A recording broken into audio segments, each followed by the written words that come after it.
Alexander Graham Bell was a scientist, engineer, and innovator. He was the inventor of the telephone.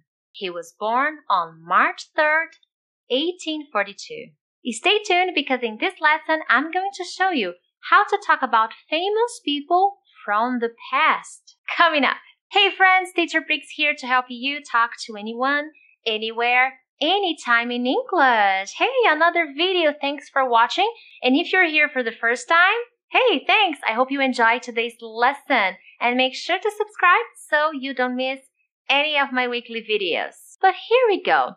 In this lesson of the Beginner's Guide Part 2, I'm going to start talking to you guys about simple past. Okay? What's this? Simple past is a conjugation, all right? In the first beginner's guide, I showed you simple present, okay? What is simple present? It's also a conjugation, but it talks about now, the present. In the beginner's guide, part 1, we talked about simple present, which is a different conjugation to talk about things in the present. My routine, things I do every day, things I am doing now. But now we are going to focus on the past, everything that happened in the past, okay? And today we are going to focus on one verb, only one verb, okay? Verb to be. To talk about the past, all the verbs in English, the actions, will have a different conjugation. The way you speak and the way you write will be different in the simple past. You need to change the verb because if you don't change the verb, if there's no change in the conjugation, I don't understand your phrases in the past. So here we are going to look at two conjugations for verb to be, was and were. What's the difference? In meaning, nothing. They mean the same. The only difference is that was will be used for the pronouns I, he, she, it. And the verb were, the conjugation were, will be used for the pronouns you, we, they. Remember that it's not only pronouns, but objects, places, things, people. Very nice. So let's take a look at some affirmative sentences with verb to be. Alexander Graham Bell was born in 1842.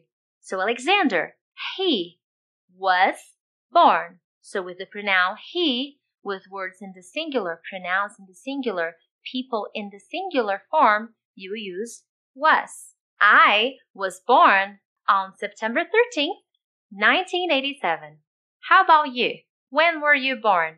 Let me know in the comments. My parents, plural, parents, mom and dad. My parents were tired yesterday. Okay, yesterday they were tired. All right, good. These are some examples of phrases in affirmative form. How about the negative form of verb to be? To make negative sentences with verb to be in the past, you will need the word not. Was not, were not. But you can abbreviate this, both in spoken and written language. Was not, wasn't. Were not, weren't.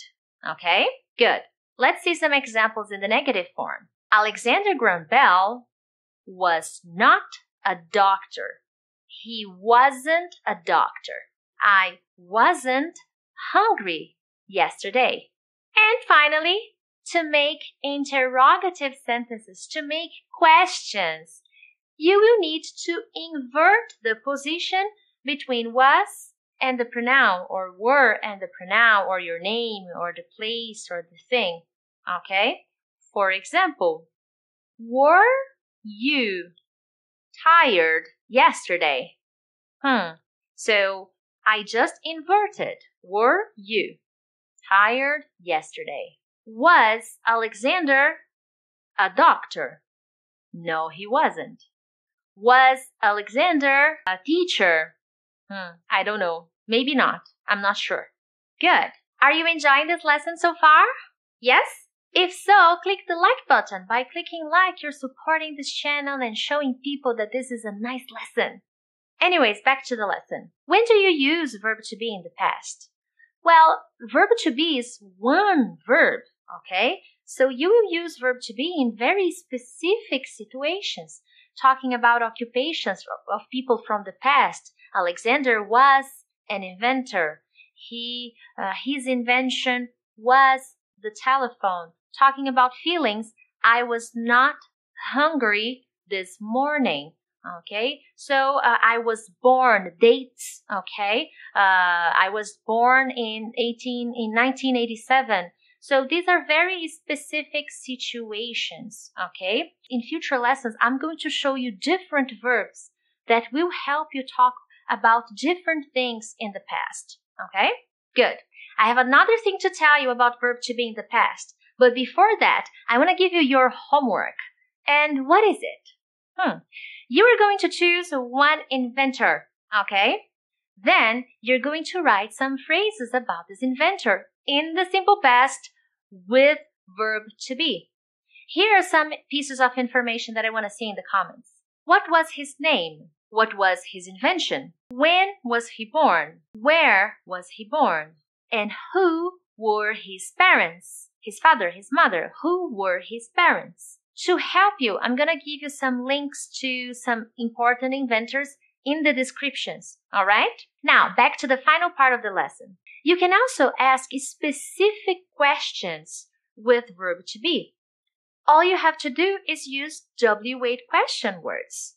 What, where, when, why, who, whose, okay? If you don't remember W8 question words very well, I will also leave a link in the descriptions to some lessons I gave in the Beginner's Guide 1, where I show you all about W8 question words, okay? But let's see some examples with W8 question words and verb to be in the past. Who was Alexander Graham Bell? He was the inventor of the telephone. So pay attention that here it's not a yes or no question. I want a specific information so you don't start your answer with yes or no, okay? Where, location, where was Alexander born? He was born in Edinburgh, okay? When, date, when was Alexander born? He was born on March 3rd, 1842, okay? So to make specific questions, all you need is the W8 question word. You start with this word. What, where, when, why. Then verb to be because it's a question. Remember, you have to invert the position. And after that, the person or the object or the pronoun, and then your complement. When was Alexander born? Okay? Thank you so much, friends, and I'll see you next time. Bye!